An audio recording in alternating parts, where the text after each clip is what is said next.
നമസ്കാരം. ഒരു ഇൻഫ്ലുവൻസ് മാർക്കറ്റിനെ നിങ്ങൾ തെരഞ്ഞെടുക്കുന്ന സമയത്ത് കൃത്യമായി ശ്രദ്ധിക്കേണ്ട ഒന്നാമത്തെ ഒരു ഘടകമാണ് ഞാൻ നിങ്ങളോട് ഇന്ന് പറയാൻ പോകുന്നത്.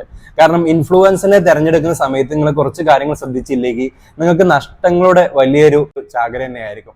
അതോടൊപ്പം തന്നെ ഒരു ഇൻഫ്ലുവൻസ് മാർക്കറ്റിംഗ് തെരഞ്ഞെടുക്കുമ്പോൾ ആ ഒരു ഇൻഫ്ലുവൻസ് മാർക്കറ്റിംഗിലെ അവരെ മാക്സിമം നമുക്ക് എങ്ങനെ യൂട്ടിലൈസ് ചെയ്യാം എന്നുള്ള ഒരു വീഡിയോ കൂടിയാണ്. നമസ്കാരം, Rishwan V K, the identity maker.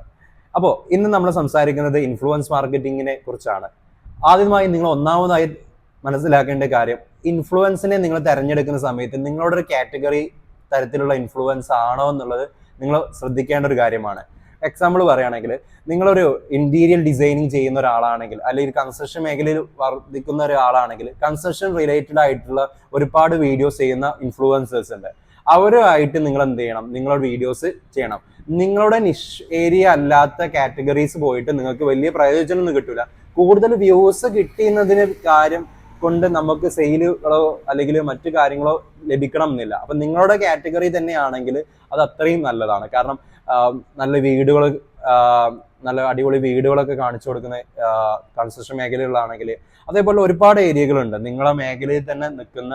നമ്മുടെ കാറ്റഗറി തന്നെ ചൂസ് ചെയ്യണമെന്ന് പറയാൻ കാരണം അവരെ ഓഡിയൻസും നമ്മുടെ ഓഡിയൻസും ഓൾമോസ്റ്റ് സെയിം ആണ്. കാരണം ടാർഗറ്റ് ഓഡിയൻസ് സെയിം ആണ്. കാരണം അവർ വീട് നിർമ്മിക്കാൻ ആഗ്രഹിക്കുന്നതും അല്ലെങ്കിൽ ഒരു ബിൽഡിംഗ് പണിയാൻ ആഗ്രഹിക്കുന്നതും അല്ലെങ്കിൽ ആ റിലേറ്റഡ് ആയിട്ട് ഓഡിയൻസ് ആണ് അവരെ ഫോളോ ചെയ്യുന്നത്. അപ്പൊ നമ്മളുടെ എന്ന ബിസിനസ് നമ്മൾ അവരായിട്ട് കൊളാബറേറ്റ് ചെയ്യുന്നതിലൂടെ ആ ഒരു ഓഡിയൻസിലേക്ക് നമ്മൾ വീഡിയോസ് ചെല്ലുകയാണ്. രണ്ടാമത് ശ്രദ്ധിക്കേണ്ട ഒരു കാര്യം എന്ന് വെച്ചാൽ, നിങ്ങൾ ഇനി ഇൻഫ്ലുവൻസ് മാർക്കറ്റിംഗ് ചെയ്യുന്ന സമയത്ത് നിങ്ങളെ ഇൻസ്റ്റാഗ്രാമും അവരെ ഇൻസ്റ്റാഗ്രാമും തമ്മിൽ കൊളാബറേറ്റ് ചെയ്യാൻ മറക്കരുത്.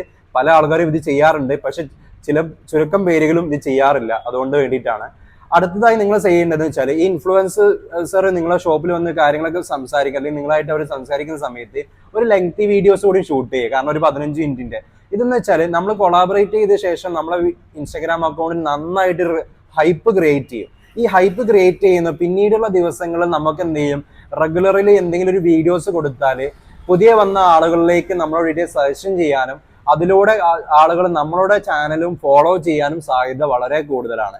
അപ്പോൾ അങ്ങനെ ഒരു കണ്ടിന്യൂസിൽ ചെയ്യുന്ന സമയത്ത് നമ്മൾ എന്ത് ചെയ്യും? നമ്മുടെ അക്കൗണ്ട് ഓട്ടോമാറ്റിക്കലി റീച്ച് ആവുകയും കൂടുതൽ ഫോളോവേഴ്സ് വരികയും നല്ലൊരു ഇമ്പാക്ട് ക്രിയേറ്റ് ചെയ്യാനും ഈ ഒരൊറ്റ കാരണത്താൽ നമുക്ക് സഹായിക്കും. പിന്നീട് ഈ ഇൻഫ്ലുവൻസേഴ്സ് വന്ന ദിവസം നമ്മൾ എന്ത് ചെയ്യാൻ പറ്റും? ഈ വീഡിയോസിലെ കട്ട് വീഡിയോസ്, ഒരുപാട് ഷോർട്ട് വീഡിയോസ് ആയിട്ട് നമുക്ക് സോഷ്യൽ മീഡിയ പറ്റും. ഈ ദിവസങ്ങളിൽ നമ്മൾ എന്ത് ചെയ്യണം? ഒരു ദിവസം നമുക്കായിട്ട് നമ്മുടെ സ്ഥാപനത്തിനായിട്ട് മാറ്റി വെച്ചിട്ട് നമ്മൾ ഒരു വീഡിയോ ഷൂട്ട് കൂടി നടത്തുക. നമ്മുടെ സ്ഥാപനത്തിന്റെ പ്രൊഡക്റ്റിനെ കുറിച്ചും സർവീസിനെ കുറിച്ചും കസ്റ്റമറുടെ ഫീഡ്ബാക്കിനെ കുറിച്ചൊക്കെ വീഡിയോസുകളൊക്കെ എഡിറ്റ് ചെയ്ത്, ഈ ഇൻഫ്ലുവൻസർ ആയിട്ടുള്ള വീഡിയോസുകൾ, ചെറിയ കട്ട് വീഡിയോസ് ഉണ്ടല്ലോ, അത് കഴിഞ്ഞ ശേഷം നമ്മൾ എന്ത് ചെയ്യണം? നമ്മളെ വീഡിയോസും റെഗുലർ ആയിട്ട് ഇങ്ങനെ പോയി കണ്ടു കഴിഞ്ഞാൽ നമ്മൾ എന്ത് ചെയ്യും? മാർക്കറ്റിൽ ഇങ്ങനെ ആളുകളിലേക്ക് ഇങ്ങനെ വിസിബിലിറ്റി കൂടി വരും. അപ്പോൾ ഇതെന്ന് വെച്ചാൽ, ആദ്യത്തെ ഒരു വീഡിയോ മാത്രമാണ് അവർ കൊളാബറേറ്റ് ചെയ്യില്ലെങ്കിൽ പോലും പിന്നീട് നമുക്ക് അവരെ മാക്സിമം ഇതിലൂടെ നമുക്ക് എന്ത് ചെയ്യാം? നമുക്ക് മാക്സിമം മുതലാക്കാൻ പറ്റും. ഓക്കെ.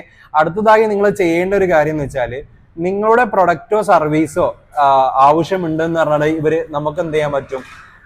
ആളുകൾ ചിലപ്പോൾ മെസ്സേജ് ചെയ്യിക്കും, അല്ലെങ്കിൽ കോണ്ടാക്ട് ചെയ്യും. ഇതെല്ലാം നിങ്ങളൊരു CRM സോഫ്റ്റ്വെയറിലോ നിങ്ങൾ സൂക്ഷിച്ചു വെക്കാൻ മറക്കരുത്, അപ്ഡേറ്റ് ചെയ്യുക. അല്ലെങ്കിൽ CRM സോഫ്റ്റ്വെയർ ഇല്ലാത്തവരാണെങ്കിൽ നിങ്ങളൊരു എക്സൽ ഷീറ്റ് ക്രിയേറ്റ് ചെയ്ത് അതിന് ഫോൾഡർ തന്നെ ഇൻഫ്ലുവൻസ് മാർക്കറ്റിംഗ് എന്ന് കൊടുത്തിട്ട് നിങ്ങൾ ആ ഡേറ്റും കാര്യങ്ങളൊക്കെ കൊടുത്തിട്ട് നിങ്ങൾ ആ കോണ്ടാക്ട് ഡീറ്റെയിൽസ് ഒക്കെ അതിൽ ചെയ്യുക. അതിലൂടെ എത്ര രൂപയുടെ ബിസിനസ് ക്ലോസ് ആയി എന്നും എത്ര രൂപ പ്രോഫിറ്റ് നിങ്ങൾക്ക് ലഭിച്ചു എന്നും നിങ്ങൾ ഡോക്യുമെന്റ് ചെയ്തു വെക്കും. അടുത്തതായി നിങ്ങൾ നിർബന്ധമായി നിങ്ങൾ ഇത് ചെയ്യേണ്ട ഒരു കാര്യമാണ്. നമ്മൾ ഇങ്ങനെ ഒരു ഇൻഫ്ലുവൻസ് മാർക്കറ്റിംഗ് കൊടുത്ത് 20,000, 30,000, 1,00,000 രൂപ കൊടുത്തിട്ടാണ് നമ്മൾ ഇൻഫ്ലുവൻസിനെ കൊണ്ടുവരിക.